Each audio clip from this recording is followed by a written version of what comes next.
The three basic facts of existence, words of the Buddha. If we contemplate even a minute sector of the vast range of life, we are faced with such a tremendous variety of life's manifestations that it defeats description. And yet, three basic statements can be made that are valid for all animate existence, from the microbe up to the creative mind of a human genius. These features common to all life were first found and formulated over 2,500 years ago by the Buddha, who was rightly called knower of the worlds, loka-vidu. They are the three characteristics, ti-lakkha.na, of all that is conditioned, that is, dependently arisen. In English renderings, they are also sometimes called signs, Signata, or marks. These three basic facts of all existence are impermanence or change, anicca, suffering or unsatisfactoriness, dukkha, not self or insubstantiality, anatta. The first and the third apply to inanimate existence as well, while the second, suffering, is, of course, only an experience of the animate. The inanimate, however, can be, and very often is, a cause of suffering for living beings. For instance, a falling stone may cause injury, or loss of property may cause mental pain. In that sense, the three are common to all that is conditioned, even to what is below or beyond the normal range of human perception. Existence can be understood only if these three basic facts are comprehended, and this not only logically, but in confrontation with one's own experience. Insight wisdom, which is the ultimate liberating factor in Buddhism, consists just of this experience of the three characteristics applied to one's own bodily and mental processes and deepened and matured in meditation. To see things as they really are means seeing them consistently in the light of the three characteristics. Ignorance of these three, or self-deception about them, is by itself a potent cause for suffering. By knitting, as it were, the net of false hopes, of unrealistic and harmful desires, of false ideologies, false values and aims of life in which man is caught. Ignoring or distorting these three basic facts can only lead to frustration, disappointment, and despair.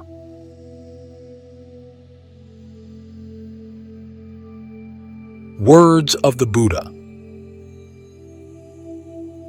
The perceiving of impermanence, bhikkhus, developed and frequently practiced, removes all sensual passion, removes all passion for material existence, removes all passion for becoming, removes all ignorance, removes and abolishes all conceit of I am.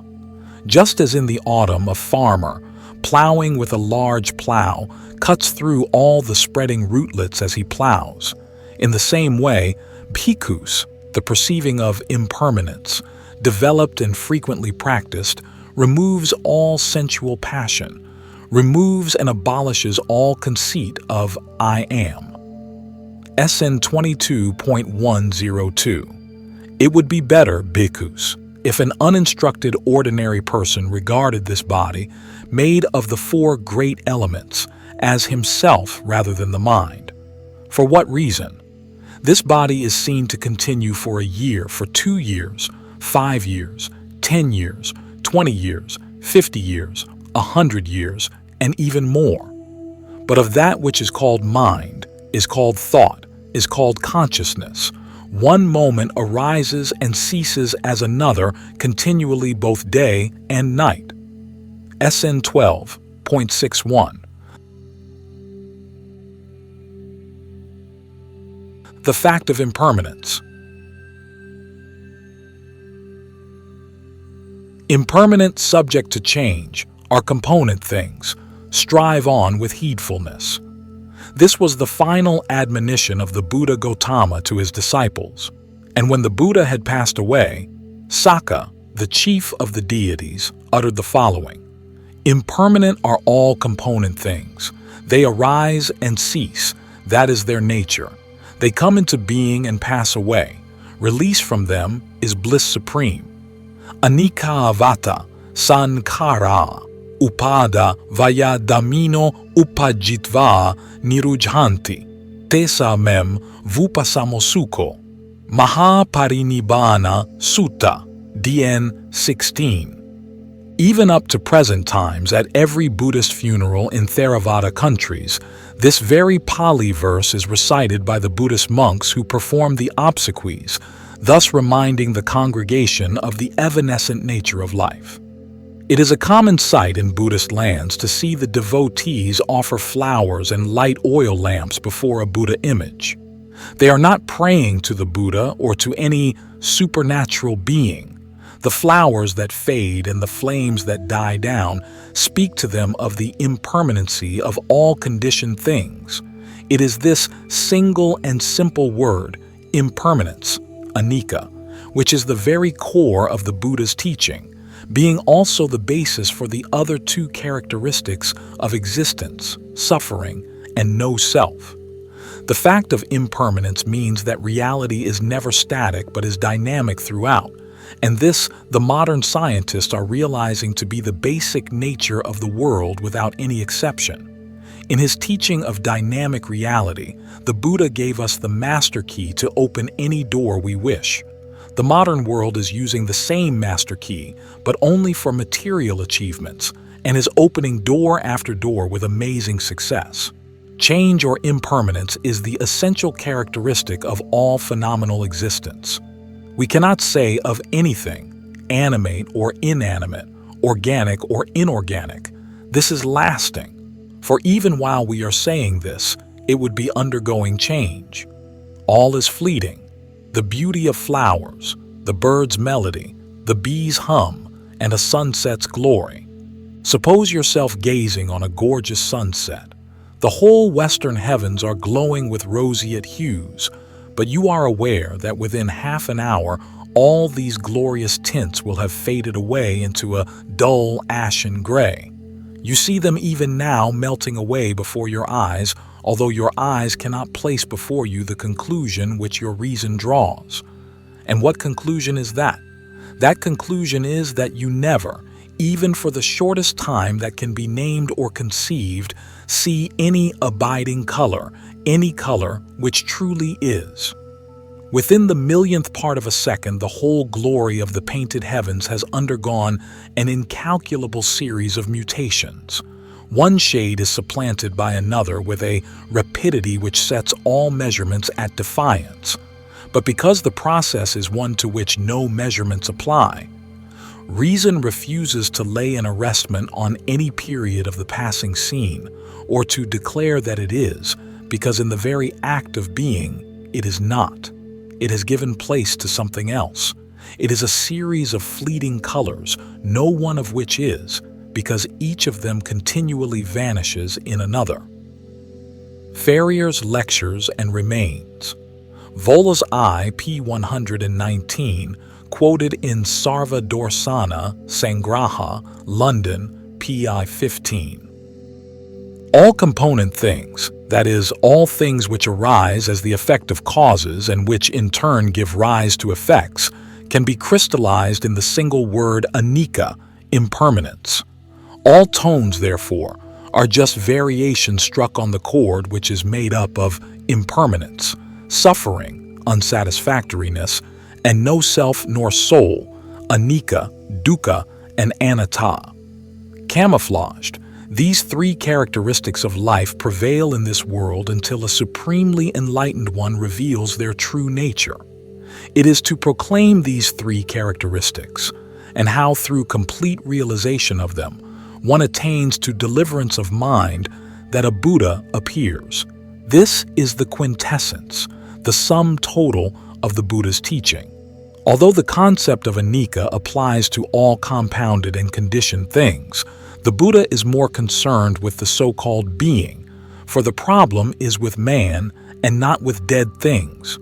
Like an anatomist who resolves a limb into tissues and tissues into cells, the Buddha, the analyzer, Vibhajavadi, analyzed the so-called being, the sankhara, the heap of processes, into 5 ever-changing aggregates and made it clear that there is nothing abiding, nothing eternally conserved in this conflux of aggregates, khandha santati. They are material form or body, feeling or sensation, perception, mental formations, consciousness. The Enlightened One explains, the 5 aggregates, monks, are anicca, impermanent. Whatever is impermanent, that is dukkha, unsatisfactory. Whatever is dukkha, that is without atta, self. What is without self, that is not mine, that I am not, that is not myself. Thus should it be seen by perfect wisdom as it really is. Who sees by perfect wisdom as it really is, his mind, not grasping, is detached from taints. He is liberated. SN 22.45. Nagarjuna only echoes the words of the Buddha when he says, when the notion of an Atman, self or soul cease, the notion of mine also ceases, and one becomes free from the idea of I and mine. The Buddha gives 5 very striking similes to illustrate the ephemeral nature of the 5 aggregates. He compares material form to a lump of foam, feeling to a bubble, perception to a mirage, mental formations to a plantain trunk, which is pithless without heartwood, and consciousness to an illusion, and asks, what essence, monks, could there be in a lump of foam, in a bubble, in a mirage, in a plantain trunk, in an illusion? Continuing, the Buddha says, whatever material form there be, whether past, future, or present, internal or external, gross or subtle, low or lofty, far or near, that material form the monk sees, meditates upon, examines with systematic attention. He thus seeing, meditating upon, and examining with systematic attention would find it empty. He would find it insubstantial and without essence. What essence, monks, could there be in material form?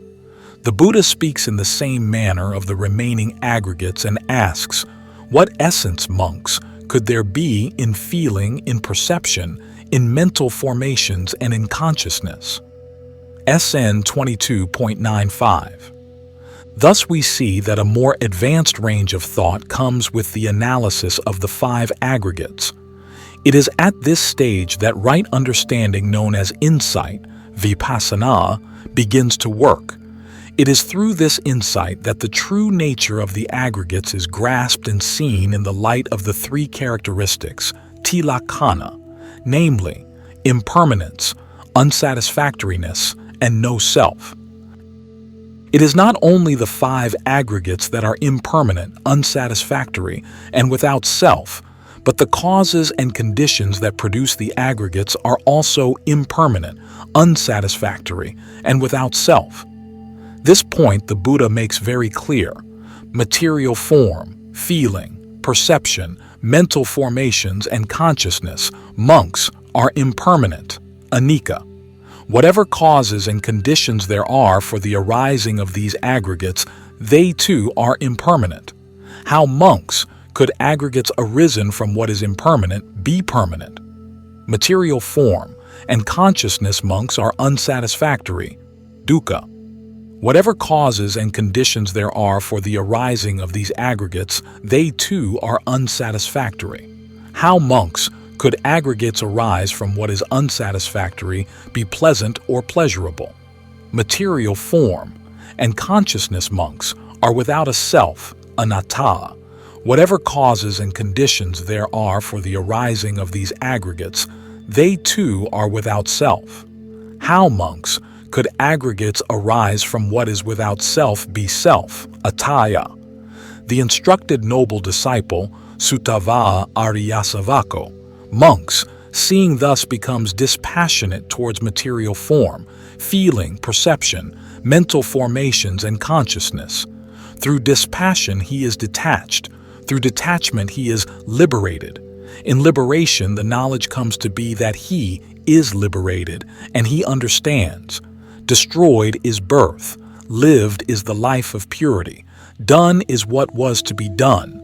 There is no more of this to come, meaning that there is no more continuity of the aggregates, that is, no more becoming or rebirth. SN 2.7-9, abridged. It is always when we fail to see the true nature of things that our views become clouded. Because of our preconceived notions, our greed and aversion, our likes and dislikes, we fail to see the sense organs and sense objects in their respective and objective natures, and go after mirages and deceptions. The sense organs delude and mislead us, and then we fail to see things in their true light, so that our way of seeing things becomes perverted, viparita dasana. The Buddha speaks of three kinds of illusion or perversions that grip man's mind, namely, the illusions of perception, thought, and view. Now, when a man is caught up in these illusions, he perceives, thinks, and views incorrectly. He perceives permanence in the impermanent, satisfactoriness in the unsatisfactory, ease and happiness in suffering, self in what is not self, a soul in the soulless, beauty in the repulsive. He thinks and views in the same erroneous manner. Thus, each illusion works in 4 ways, and 4.49, and leads man astray, clouds his vision, and confuses him. This is due to unwise reflections, to unsystematic attention, ayoniso manasikara. Right understanding, or insight meditation, vipassana, alone removes these illusions and helps man to cognize the real nature that underlies all appearance. It is only when man comes out of this cloud of illusions and perversions that he shines with true wisdom, like the full moon that emerges brilliant from behind a black cloud. The aggregates of mind and body, being ever subject to cause and effect as we saw above, pass through the inconceivably rapid moments of arising, presently existing, and ceasing, upada, thiti, baha, nga. Just as the unending waves of the sea or as a river in flood sweeps to a climax and subsides. Indeed, human life is compared to a mountain stream that flows and rushes on, changing incessantly, and 7.70, nadisoto via, like a flowing stream. Heraclitus, that renowned Greek philosopher, was the first Western writer to speak about the fluid nature of things. He taught the Pantarai doctrine, the flux theory, at Athens, and one wonders if that teaching was transmitted to him from India. There is no static being, says Heraclitus, no unchanging substratum. Change, movement, is Lord of the universe. Everything is in a state of becoming, of continual flux, Pantarai. He continues, "You cannot step twice into the same river, for fresh waters are ever flowing in upon you." Nevertheless, one who understands the root of the Dhamma would go a step further and say, the same man cannot step twice into the same river, for the so-called man who is only a conflux of mind and body never remains the same for 2 consecutive moments. It should now be clear that the being whom for all practical purposes we call a man, woman, or individual is not something static, but kinetic, being in a state of constant and continuous change. Now when a person views life and all that pertains to life in this light and understands analytically this so-called being as a mere succession of mental and the bodily aggregates, he sees things as they really are. He does not hold the wrong view of personality belief in a soul or self, because he knows through right understanding that all phenomenal existence is causally dependent, paticca samappanna, that each is conditioned by something else, and that its existence is relative to that condition. He knows that as a result there is no I, no persisting psychic entity, no ego principle, no self or anything pertaining to a self in this life process. He is therefore free from the notion of a microcosmic soul, jiva atma, or a macrocosmic soul, parama atma. It is said that through insight meditation, vipassana, One sees things as they really are and not as they appear to be. Viewing things as they really are implies, as we discussed above, seeing the impermanent, unsatisfactory, and no-self nature of all conditioned and component things. To such a meditative disciple of the Buddha, the world is not the external or the empirical world, but the human body with its consciousness. It is the world of the five aggregates of clinging. It is this that he tries to understand as impermanent, unsatisfactory, and without self or soul. It is to this world of body and mind that the Buddha referred to when he said to Mogaraja, "Ever mindful, Mogaraja, see the world as void, having given up the notion of a self underlying it. So may one overcome death, Mara. The king of death sees not one who thus knows the world." Sutta Nipāta. The sum total of the philosophy of change taught in Buddhism is that all component things that have conditioned existence are a process and not a group of abiding entities, but the changes occur in such rapid succession that people regard mind and body as static entities. They do not see their arising and their breaking up, but regard them unitarily, see them as a lump or whole. It is very hard indeed for people who are accustomed to continually think of their own mind and body and the external world with mental projections as wholes, as inseparable units, to get rid of the false appearance of wholeness. So long as man fails to see things as processes, as movements, he will never understand the anatta, no soul, doctrine of the Buddha. That is why people impertinently and impatiently put the question, if there is no persisting entity, no unchanging principle, like self or soul, what is it that experiences the results of deeds here and hereafter? Two different discourses, MN 109, SN 22.82, deal with this burning question. The Buddha was explaining in detail to his disciples the impermanent nature of the five aggregates, how they are devoid of self, and how the latent conceits, I am and mine, cease to exist. Then there arose a thought in the mind of a certain monk thus: material body is not self, feeling is not self, perception is not self, mental formations are not self, consciousness is not self. Then what self do selfless deeds affect? The Buddha, reading the thought of the monk's mind, said, "The question was beside the point," and made the monk understand the impermanent, unsatisfactory, and non-self nature of the aggregates. It is wrong to say that the doer of the deed is the same as the one who experiences its results.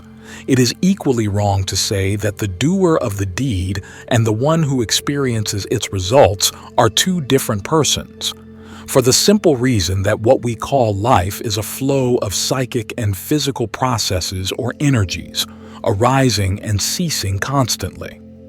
It is not possible to say that the doer himself experiences results because he is changing now every moment of his life. But at the same time, you must not forget the fact that the continuity of life, that is the continuance of experience, the procession of events, is not lost. It continues without a gap. The child is not the same as an adolescent. The adolescent is not the same as the adult. They are neither the same nor totally different persons. There is only a flow of bodily and mental processes. There are three types of teachers. The first one teaches that the ego or the self is real now as well as in the future, here and hereafter. The second one teaches that the ego is real only in this life, not in the future. The third one teaches that the concept of an ego is an illusion. It is not real either in this life or in the hereafter. The first one is the eternalist, Sasatavādi. The second one is the annihilationist, Uccadavādi. The third one is the Buddha, who teaches the middle way of avoiding the extremes of eternalism and annihilationism. Here, the middle way is the doctrine of dependent arising or causal conditioning, paticca samuppada. All theistic religions teach that the ego survives after death in some way or other and is not annihilated. The materialist concept is that the ego is annihilated at death. The Buddhist view is that there is no ego or anything substantial or lasting, but all things conditioned are subject to change, and they change not remaining the same for 2 consecutive moments, and that there is a continuity but no identity. So long as man cherishes the idea of the lasting self or ego, it will not be possible for him to conceive the idea that all things are impermanent, that there is, in reality, an arising and a ceasing of things. The understanding of the anatta doctrine, which is exclusively Buddhist, is indispensable in the understanding of the 4 noble truths and the other principal tenets of Buddhism. The people of the world today mark the changing nature of life. Although they see it, they do not keep it in mind and act with dispassionate discernment. Though change again and again speaks to them and makes them unhappy, they pursue their mad career of whirling round the wheel of existence and are twisted and torn between the spokes of agony. They cherish the belief that it is possible to discover a way of happiness in this very change, to find a center of security in this circle of impermanence. They imagine that although the world is uncertain, they can make it certain and give it a solid basis. And so, the unrelenting struggle for worldly improvement goes on with persevering effort and futile enthusiasm. History has proved again and again, and will continue to prove, that nothing in this world is lasting. All things, when clung to, fail. Nations and civilizations rise, flourish, and die away as waves upon the ocean, yielding place to new. And thus the scrolls of time record the passing pageant, the baseless vision, and the fading flow that is human history.